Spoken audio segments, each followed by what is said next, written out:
Okay, well, let's go ahead and get started. My name is Brian Stracely. I'm the Executive Director for the Sycamore Institute.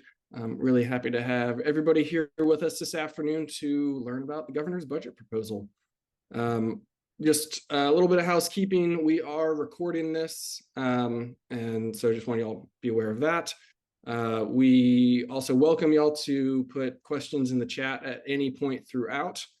And we'd love to engage with those, and hopefully everybody will leave here with much more knowledge and insights about the governor's budget proposal than you came with. So the governor's budget is something that we at Sycamore look at every year. It's probably one of the things that we're best known for, I would say, is the summary that we do of that proposal. Just trying to, basically take a several hundred page document and make it digestible and understandable for folks, with charts and graphs and all the things that we usually do. And this year we wanted to sort of extend this open invitation for folks to come talk to us about it, to hear firsthand from Mandy Spears, our deputy director, and also from David Simpson, our senior policy analyst, who's a new member of our team, and I'm excited to have him here. And he also made some contributions to that summary. And so the two of them will be kind of walking y'all through what we know about that budget recommendation, and hopefully kind of highlighting some of the key points for you guys. And then again, doing our best to answer any questions that you have, which again, feel free to drop those questions in the chat at any time. And with that, I am going to go ahead and pass the microphone over to Mandy. Hi, everybody.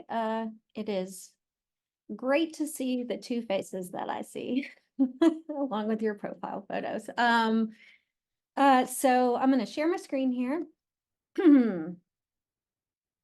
So you all are here today to learn about the governor's budget. I like to start everything off by qualifying things and saying, the purpose here is to kind of give you an overview of the big picture of the budget, kind of where the money comes from, where it goes, the context, for state revenues, and then some of the bigger initiatives. We are certainly not experts in every little thing in the budget, so give us grace if we can't answer a question, but also feel free to email us afterwards or give us a call and we can try to answer the question. But I do know that there are some people on the call that are also experts in some of the areas that are in the budget. So maybe they can jump in with answers as well. As far as the flow goes, we're going to do a presentation. Feel free to drop questions into the chat as we go through, and we'll kind of probably hold those till the end, but we'll also provide an opportunity for you to just ask the question yourself if you'd like to. We kind of like to do this in a normal Zoom format rather than a webinar, because I do like to interact with humans and see faces to the extent that you're willing to show them to us. So with that, I will get started. So we're going to talk about the budget today. About, I guess, 4 or 5 weeks ago now, Governor Lee delivered his State of the State address for 2024 and introduced his recommended budget for 2025. So we're here to walk through that request. First, though, I want to cover a few little budget basics to make sure that we're all on the same page with our understanding of things. So first off, budget basics. If I can get the screen to advance. Any day now.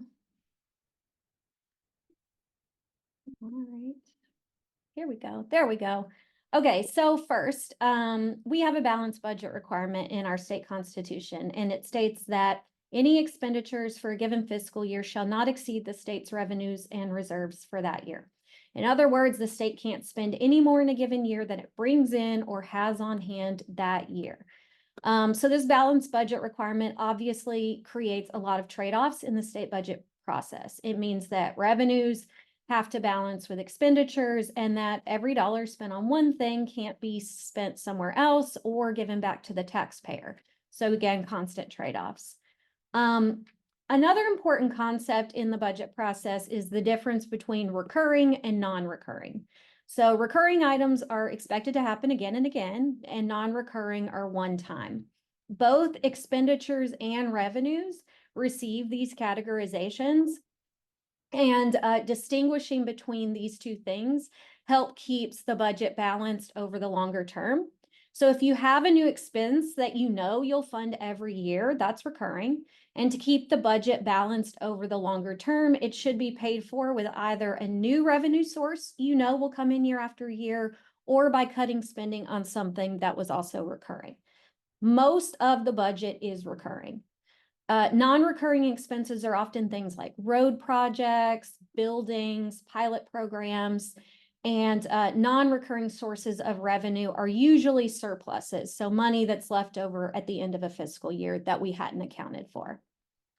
A few more concepts that are important in the budget process. One is the recurring base budget. So this is the starting point for each year's budget process.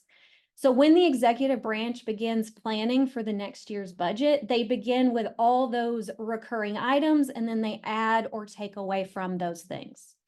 And a lot of the things in the base have strings attached to them, requirements and limitations. So the state school funding formula, TISA, is a great example. A lot of the funding for education is driven by this formula. Another example is TennCare, which is essentially an entitlement. So that means that only a small portion of the budget has much flexibility for scaling up or down during the annual budget process. The second important concept is revenue estimation.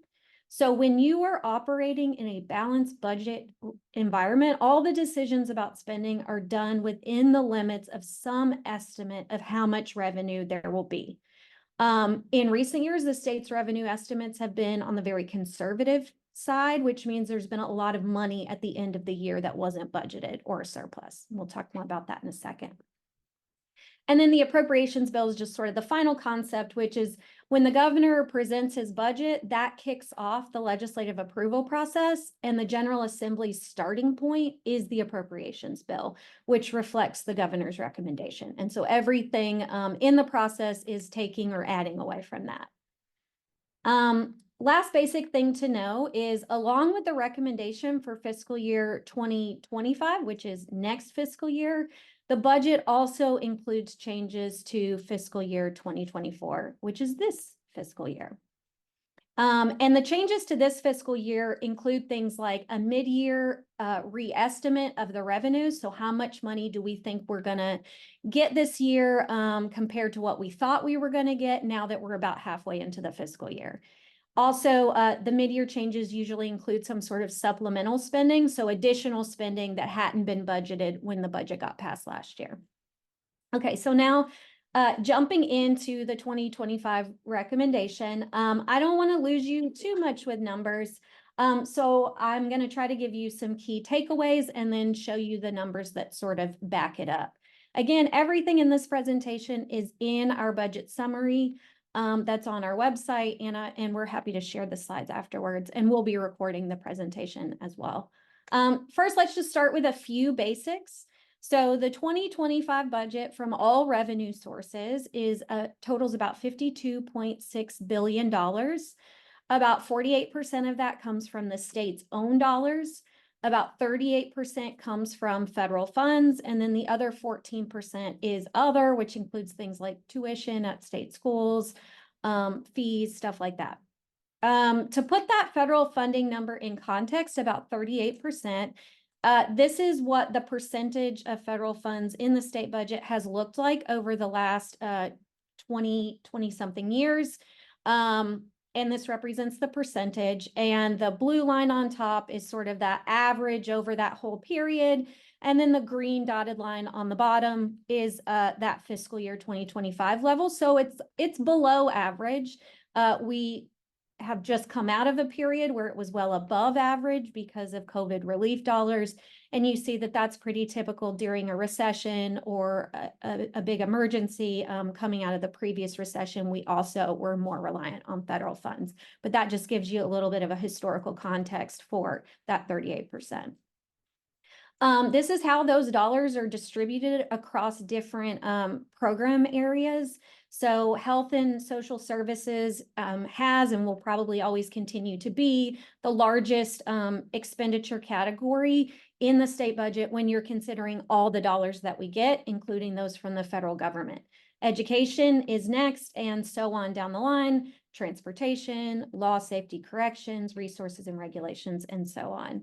Now, if you just focus on the state dollars alone, those total 25.4 billion in the governor's recommendation. And the mix of those dollars across programs changes. So when you're looking at just the state dollars alone, education is the single largest expense from state dollars, and that includes both K through 12 and higher education. At that point, health and social services drops down to the number 2 expense. And the reason for that is those are so heavily funded with federal dollars, particularly programs like TennCare, Supplemental Nutrition Assistance Program, which bring in a lot of federal dollars to the state and make up a lot of the state budget as a result. Here is where all those state dollars come from. 57% of all the state dollars in the recommended budget for 2025 come from the general sales tax. So we are a very sales tax dependent state. The next largest source are our franchise and excise taxes, which are our corporate or business taxes. About 7% comes from gas and fuel and motor vehicle fees and taxes. This year, only 2% comes from prior year balances, so money that's rolling over from the previous fiscal year. And then everything else is that final 18%. So most of it is coming from the general sales tax. Okay, now to our key takeaways. First big takeaway is things aren't as dire as they may seem. So I presented this information in another context, and I asked folks, you know, what have you heard about the budget? And most people have heard, like, somebody said a $10 billion deficit in 2025, which is not true, so don't repeat that. And the other thing is that revenues are going down. I am here to tell you that things aren't quite as dire as they may seem based on some things like that. The first thing is that the budget includes very large year-over-year decreases, which really sets off alarm bells for people. But those decreases are following a historically high spending level in the last several years. So again, all sources, that $52.6 billion in 2025, that is a $10 billion reduction, or 16% from the 2024 number. So that's where that $10 billion quote unquote deficit came from, that I heard in one audience. Again, not a deficit, but a reduction in spending levels from one year to the next. Then if you just look at the state dollars, that $25.4 billion that we talked about a second ago is about a $6.6 billion reduction from 2024, which is the current year, or 21%. So very large decreases, historically large decreases. But the context here is that we had several years of very high spending levels from a couple of different reasons. One is that we had a lot of federal COVID relief dollars that were part of that federal funding amount over the last several years. And then in the last year, we've had very rapid tax growth that resulted in some large surpluses and a lot of one-time spending. So what's built into that number, here you see those same numbers adjusted for inflation. And you see that if you look back on the last decade, the current numbers for 2025 are still above kind of our historic spending levels. It's just we had a pretty big bump up in 2024. So the year-over-year numbers look like all this spending is really going down, and sure, there is some spending reductions from federal dollars expiring, but this is more in line with sort of our historical spending levels and spending growth. On the state side, that big bump up in 2024 is really coming from a lot of one-time expenses, including highway fund subsidy, a couple of years of very large capital project investments, and then a franchise tax refund account that we're going to talk about here in a second. That's part of the supplemental spending proposal. The other piece of things aren't quite as dire as they seem is that all that money that we were spending in the last couple of years came from multiple years of better than expected tax collections, but that has slowed over the last year. So what we're looking at here is our actual state tax collections over the last several years. In each of those years, these blue or teal dots is what we thought we were going to get when the fiscal year began. And in each situation, the state revised its projection up in the middle of the year because it was very clear that we were going to collect more than we thought we were going to at the beginning of the year. So what that meant was that we had these very large mid-year adjustments as part of the budget process, which translates to a lot of one-time or non-recurring spending. And in 2021 and 2022, we even outperformed those mid-year adjustments, and that meant that we ended with very large end-of-year surpluses. And so again, those count as non-recurring dollars to spend in the next year. In 2023, we actually ended up collecting less than we thought we would of that mid-year reestimate. You see that right there, and we'll revisit that here in a second. Another thing that's important for this budget is that what they thought we'd get this year when they passed the original budget, which is this little red dot here, those collections have been coming in below expectations. So this is now what they think we're going to get this year. And so that's about $333 million less than we thought we were going to get last year. About $720 million less than we thought we were going to get this year. And then that $720 million sort of translates to a hypothetical $720 million that's no longer in the base for us to get next year. So that's about $1.8 billion in total. So where does that money all come from? The budget makes up for all these lower than expected revenues with uncommitted dollars in the recurring base and another large surplus at the end of 2023. Okay, so here's our sort of where the money goes graphic from our budget summary.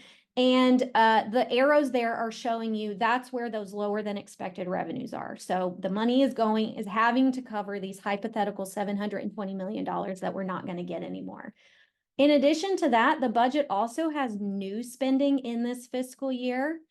It has new spending in next fiscal year, and then it has a tax cut and an associated refund account.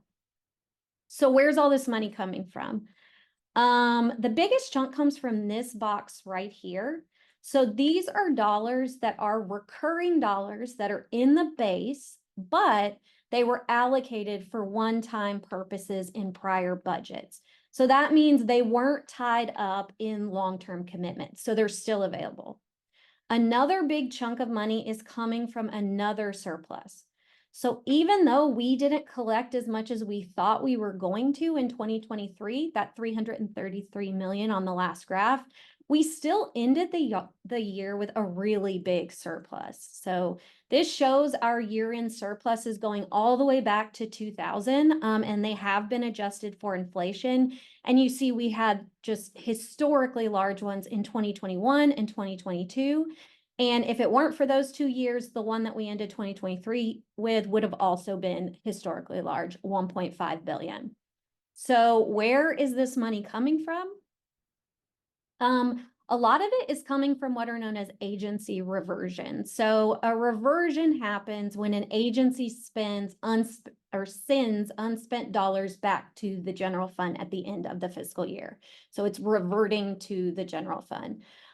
So this shows reversions over the last several fiscal years. So typically they're around $500 million, $300 to $400 million a year. But over the last several years, agencies have sent back a lot more money to the general fund at the end of the fiscal year. So money that they had that they didn't end up spending. That big amount in 2023, we don't know exactly the source of all of these dollars, like why there was less spending than had been appropriated.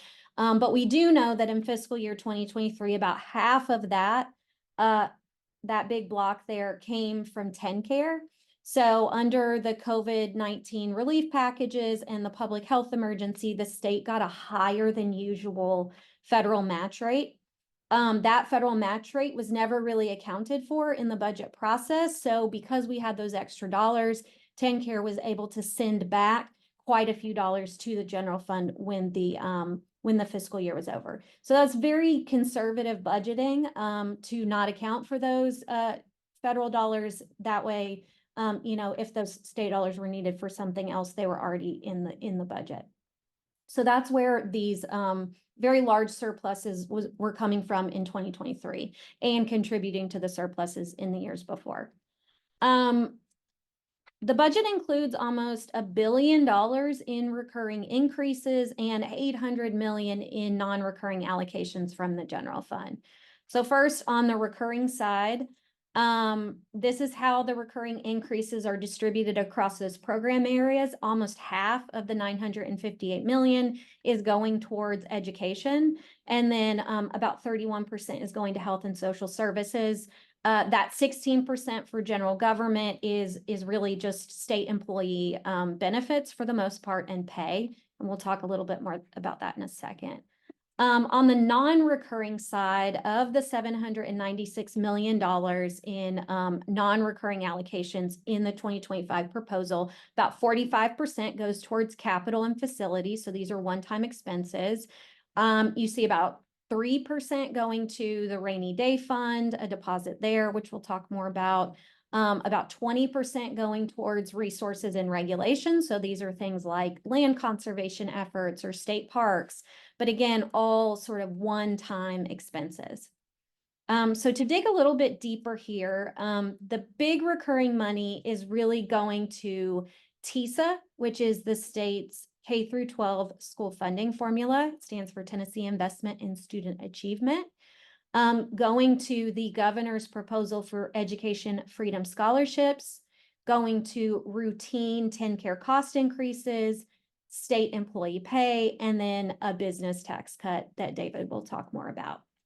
So first on the TISA side, the budget includes $261 million recurring increase for the school funding formula, and that's broken down into about $125 million for teacher salary increases and $136 million for changes in student enrollment and growth in the base per pupil funding amount, which I'll get into a bit more detail about here in a second. But to put the salary increase in context, these are the recurring increases that have been included in the state budgets over the last 9 years. So you see there's been a very concerted effort to put more money targeted at increasing teacher pay.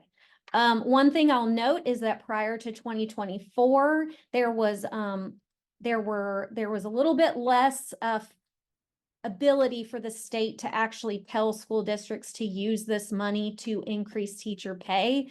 But under the new funding formula that started last year or this current fiscal year, those dollars now have to be funneled by the district specifically to teacher pay. So what has this money gotten us? We're looking at a graphic from the budget summary, and this is showing average public school teacher salaries in Tennessee adjusted for inflation going back to 2010 and going through 2022. And what you see is that the average pay of Tennessee teachers has not kept up with inflation, and in fact is about 14% lower in 2022 than it was in 2010. The dotted line there shows you what those numbers were in unadjusted terms. And then the kind of brown line is the median earnings of all Tennessee workers with a bachelor's degree, just for a little bit of context. So we are actually not alone in our inability to keep up with inflation on teacher pay. So this is showing you all the states that surround us along with Tennessee. Tennessee is the very first one there. And then we have all the states that are around us. And you see that no one's doing a really great job of keeping up with inflation when it comes to teacher pay. The one interesting thing is if you look at data for just the average Tennessee worker that has a bachelor's degree, what their earnings looked like over that period after adjusting for inflation. And you see that those actually have had real growth of 2%, so 2% faster than inflation. So not everyone's pay is necessarily going down after adjusting for inflation, but states have struggled to keep up with inflation, as you can see here. Okay, so back to the piece, the funding part that's for increases in the base and student enrollment. So a little bit of background, the BEP was our prior school funding formula, and it was what was known as a resource-based funding formula that had a lot of assumptions about numbers of students and the resources that those students would need based on ratios and things like that. But it did have some automatic inflationary adjusters built into the formula. TISA, which is the new funding formula, is a student-based formula, and it really centers all around a per pupil base amount of funding that has to be updated every year by the administration. So there are no longer any sort of built-in inflationary factors. It has to be like a very active choice on the part of policymakers and the administration to increase that base funding amount. So the budget does include a proposed increase in that base funding amount from about $6,900 per student in the current fiscal year to about $7,100 next year.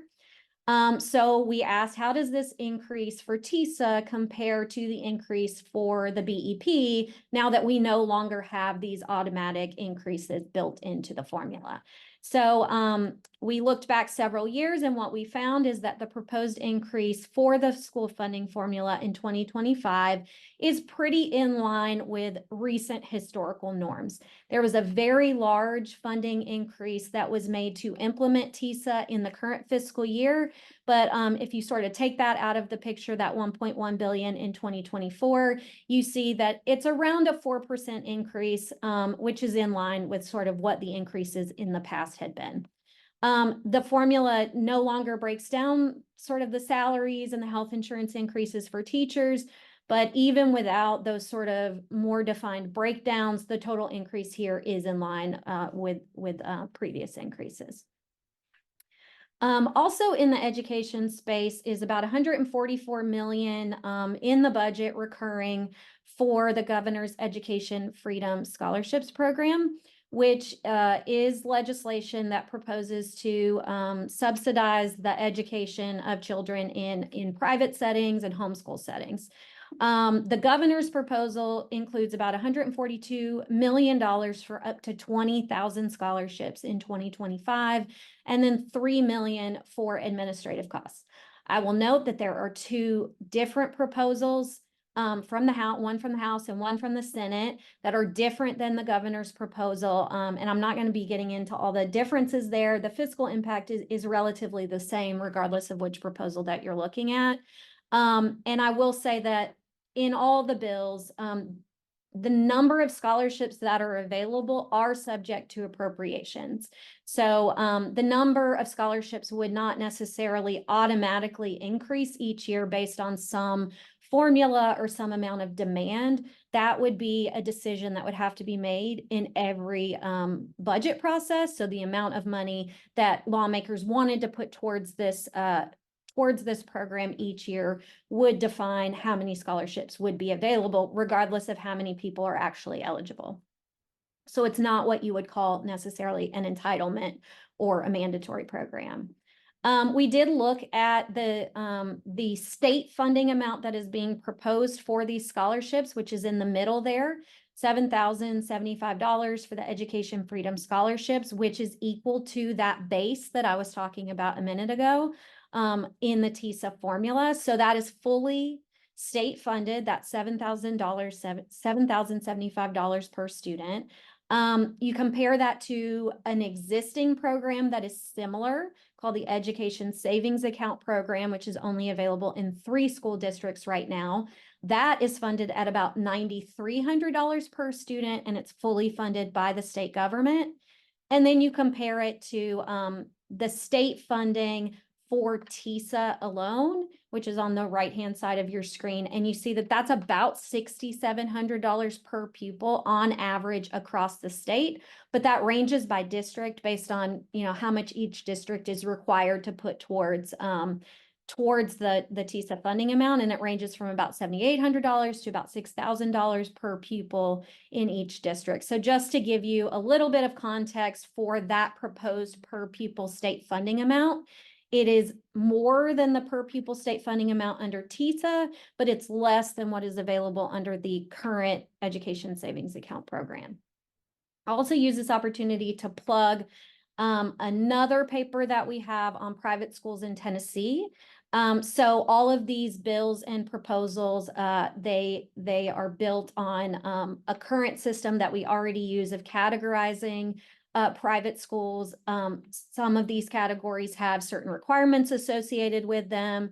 And so we just published a resource that kind of breaks down what these different types of private schools are, what the accreditation requirements are, where homeschoolers fit into this, and where those schools are located. And so you can find that on our website, and you can explore those private schools by school district as well, using the dashboard that you see on the right-hand side of the screen. Another large source of the recurring spending is going towards just state personnel costs. So you see this in the budget every single year. This year it's 157 million recurring for a 3% across the board increase for state employees and for the expected cost increases associated with state employee health insurance. So this is sort of one of those routine things that you see every year. And now I will hand it over to David for another, to go through another big source of spending in the budget. Okay, great. Thank you, Mandy. So another major policy in this year's budget is a cut to the franchise tax. And so just as a reminder, the state collects franchise taxes as either a 0.25% tax on a business net worth or on an alternative minimum base of a business's real tangible property in Tennessee. And this differs from the second corporate tax that we have here in the state, which is an excise tax on corporate income. So the governor's proposal is to eliminate the property tax portion of the current franchise tax and apply it only to a corporation's net worth. So the proposal will cut around $410 million in recurring revenue each year, and it will also set aside $1.2 billion in non-recurring revenue for refunds to businesses for the last 3 tax years. The suggested reasons for this tax cut include avoiding a potential legal challenge to the law, as well as simplifying the tax code and remaining competitive with other states. So on the next slide, just to provide a little extra context for the tax cut, the franchise tax, as I mentioned, it's one of 2 corporate taxes, and it is an important revenue source for the state. The proposal comes on the heels of a corporate tax cut last fiscal year through the Tennessee Works Act. And currently, Tennessee has displayed strong economic growth. The state's in a good economic position, but it's not meeting its initial corporate tax projections. So we're going to dive into these points a little more detail in the next slides. So I'm going to begin by providing more context about Tennessee's tax structure. The state collects the majority of its tax revenue from general sales tax, and you see that in red here on this first bar chart. Then the next largest share of taxes come from corporate taxes, which make up around 22% of the state tax revenue. Around 30% of that is the franchise tax. We don't have an individual income tax, and we also don't collect a property tax. And so if we move to the next slide, we can compare Tennessee to other states across the country, and you'll see that a broad majority of the states do have an income tax. A number of them also have property taxes.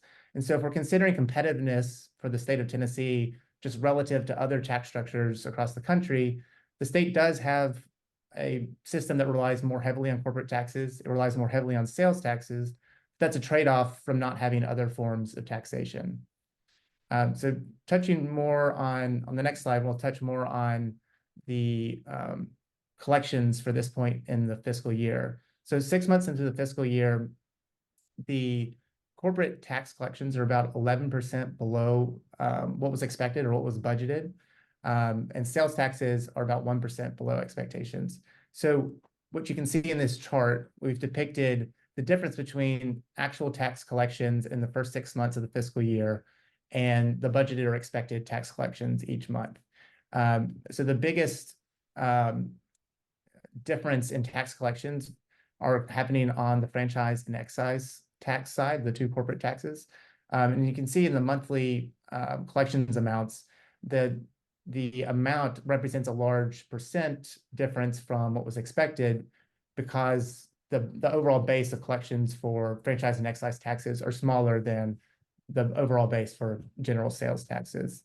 And so just to give you some more exact numbers, for the corporate taxes, we projected around $2 billion for the year, or the state projected around $2 billion a year, or 234 million below projections. On the sales side, the projections were for 7.1 billion for this point in the year, and we're 72 million below projections. Now, one question to contextualize these slower revenue growth is to look maybe at the economy and see what's going on in Tennessee. So on the next slide, we can see that Tennessee's coming off a period of strong economic growth. So 2022 relative to 2021, the state, you can see Tennessee is highlighted in pink here, and we're comparing it to other states in green in the Southeast. Tennessee grew at 3.9% relative to 2021, outperforming every state except for Florida in the Southeast. It's above the growth average for the US as well. And for the available data we have for Q3, we can see that Tennessee grew at 5.2% annualized for the first 3 months of this current fiscal year. That suggests that we are continuing to have strong economic growth. We're also outperforming the US average during that time period.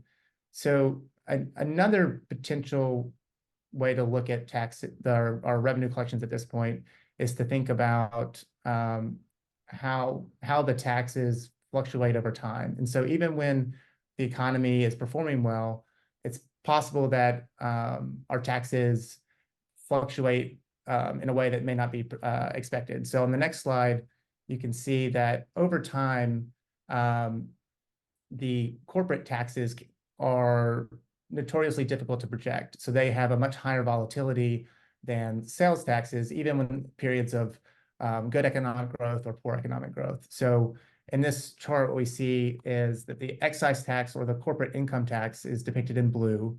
The franchise tax is depicted in green, and then our sales tax is the dotted pink line. And you can see that there's much more up and down variation relative to the sales tax for when we think about our corporate taxes.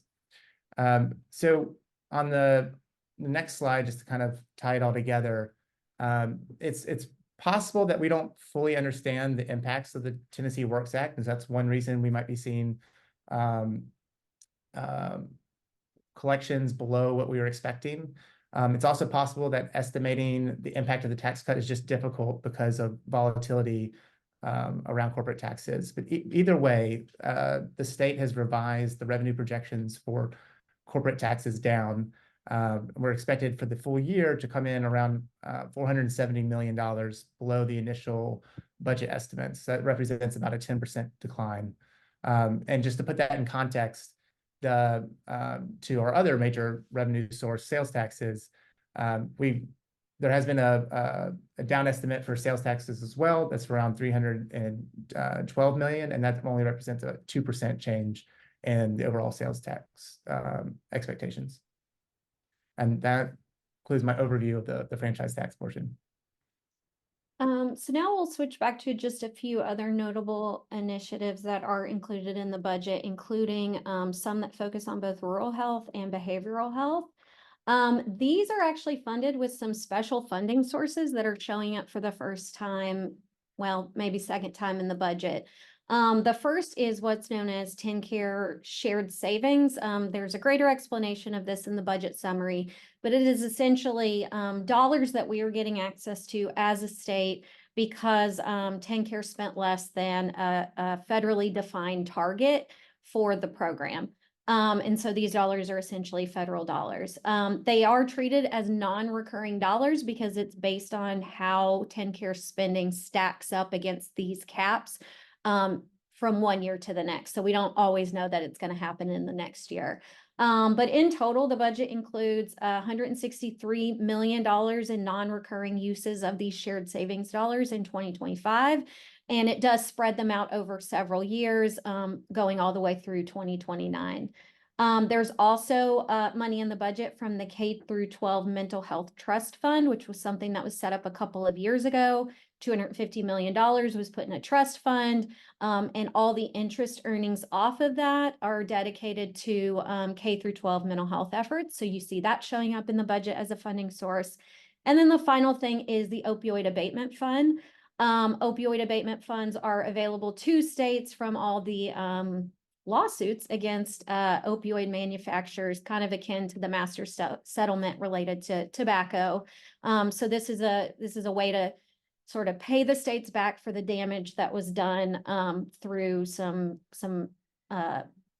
marketing practices and things like that. And there's about 2 million non-recurring from the state's opioid abatement fund in 2025. So here's where some of those dollars go. First, for rural health, there is about 81 million in non-recurring dollars for, sorry, my slides are not advancing. There we go. Non-recurring dollars in 2025. The biggest chunk of these is $50 million for the Rural Healthcare Resiliency Program, which is aimed at funding community-driven projects to expand and improve healthcare capacities in rural areas. There's some funding in there to bolster the rural health workforce. And there's about $12 million for centers of excellence and related grants that are supposed to serve to help rural communities meet the healthcare needs of their citizens. So sort of flexible sources of funding for rural areas to work on the strategies that can that work best in their communities for expanding capacity and improving access to care.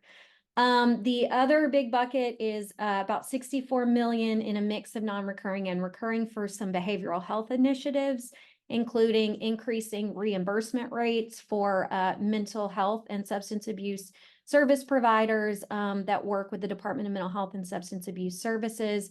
There's some funding that provides grants to children's hospitals to build up the infrastructure to be able to provide more behavioral health care.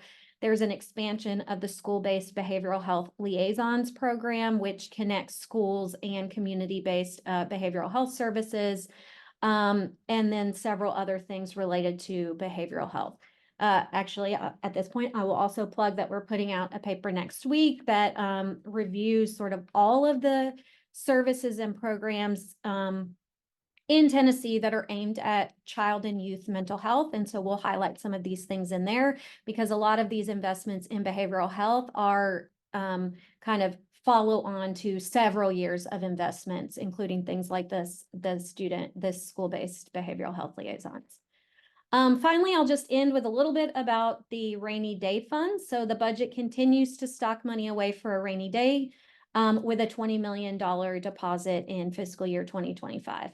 So what we are looking at here is sort of our tracker of funds that are available in both the official rainy day fund, which is the reserve for revenue fluctuations, which is on the bottom, and the 10-care reserve, which policymakers often have to go to supplement general fund dollars when we hit a recession. Some of those dollars are already accounted for longer term, like IT projects and stuff, but traditionally it has been viewed as a source of money for the rainy day. And that's what's on top. So you'll see that after the proposed deposit in 2025, that would get us to about 3.6 billion total combined, which is the largest amount that has ever been in that fund. The little pink line tells you the number of days of general fund obligations that amount of money would cover if that were all the money that were available to the state. And you see that would put us at about 59 days based on the recommended budget funding levels, which is, well above what where we were going into the Great Recession back in 2008 and 2009, which was a very prolonged recession that required quite a bit of state resources to make it through the recession without major cuts or tax increases. So hitting all the targets there that are in statute as well.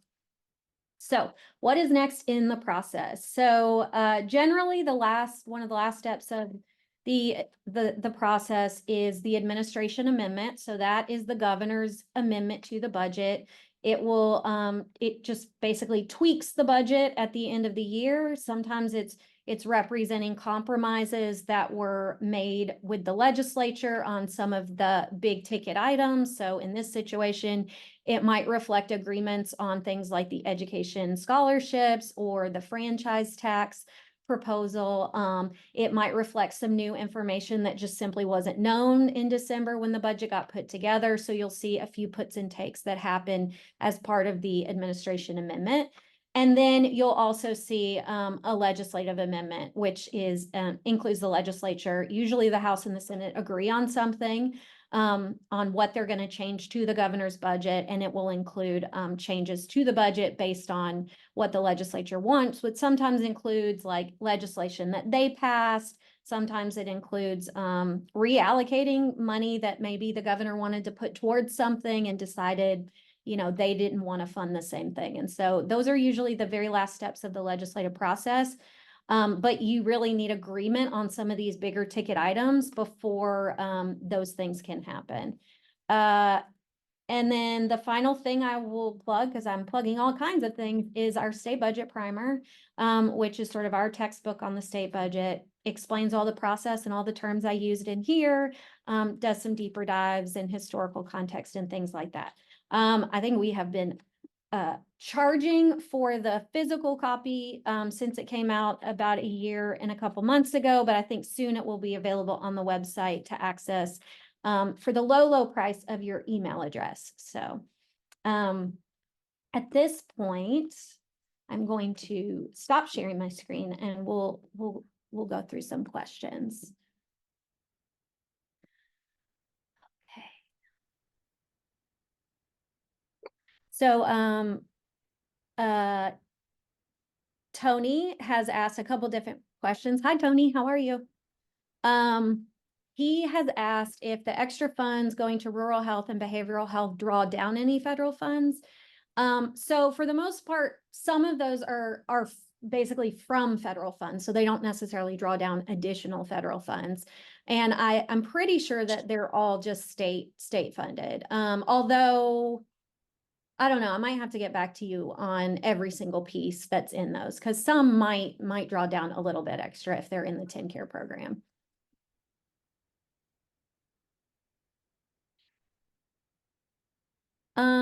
And then finally, Tony also asked if the administration and legislative amendments generally get put behind the budget during session and decided at the end.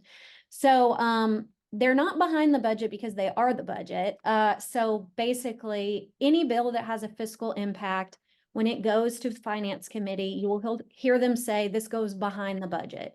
Basically meaning we will consider this piece of legislation after the budget is settled because it has a fiscal impact and it may or may not get funded in the budget. And if a bill does not get funded in the budget that has a fiscal impact, it gets voided under our state constitution. So it's as good as if it didn't get passed at all. And so what usually happens is they'll take up the appropriations bill in the finance committees, adopt the administration amendment, adopt the legislative amendments, and then it'll go to the floor. And then after that, they will take up the bills behind the budget that actually got funded in the budget and pass those. Everything else pretty much dies. Do you want to talk, David, any more about the, what we know about the legal challenges related to the franchise tax? Yeah, I'm happy to. So it looks like we have two questions on it. The first one is, can we share more about the potential legal challenge being cited as a justification for the tax refunds? So we only have like limited information on what a challenge might look like. We're kind of unclear on who all might be challenging, where the state has made it aware that maybe 80 companies are interested in a refund, but it's unclear if any of them are in a clear process of bringing a lawsuit. But the context for a lawsuit would come under the Dormant Commerce Clause, which the setup for that suggests that a state cannot create a tax structure that hinders business across state lines. And so, in essence, if you had a tax structure such that it benefited companies operating fully in Tennessee relative to those that were operating across state lines, that could run afoul of the Commerce Clause by creating an undue burden on interstate commerce. I'm not a lawyer, but so I can't dictate whether or not that is occurring here, but that is what's been proposed. And I think that the second question on this topic is there any precedent for Tennessee providing refunds or making changes to the tax code based on a hypothetical legal challenge? I'm not aware of any situation like this. I can say that there are around 16 states that had a franchise tax in the previous fiscal year. The franchise tax is something that a number of states have phased out over time, including some this year. And there's only a couple of states that have a system that has an alternative minimum base like we do, where we tax you either on net worth or on property. One of those states that had that most recently was North Carolina, and they phased out the alternative minimum, but they did not provide a refund in the process of changing their tax code. So that's probably the closest example to what's going on in Tennessee, but I'm not aware of any other close example or one that provided a refund in the process. Another thing I'll point out on the franchise tax, which was noted to me in the comments or in the chat, was so the numbers that we showed you are the estimate and the amount of funding that's included in the governor's budget for it. But I already said a second ago that any legislation with a fiscal impact gets put behind the budget, and it can only really get passed out if it gets funded in the budget at the amounts that are in the fiscal note estimate for that legislation.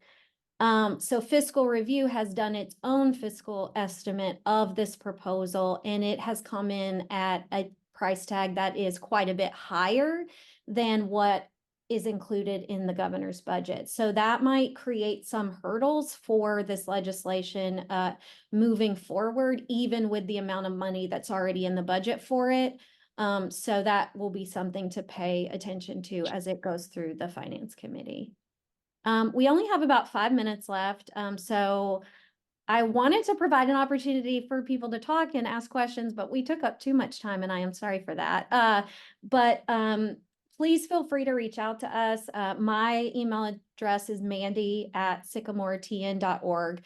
The last couple things I'll say is we are going to put a link for a very quick survey in the chat, and we'll email it to you afterwards as well, just so we know if this was valuable for you and if we should do it again.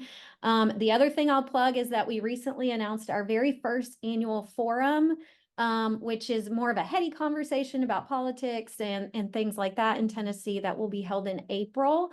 So go to our website for more details for that. It's our very first fundraiser. I feel like we're growing up. For those that have been here a long time. So please check out the details for that. And again, if you have any questions, please reach out and we can try to get you an answer as best we can.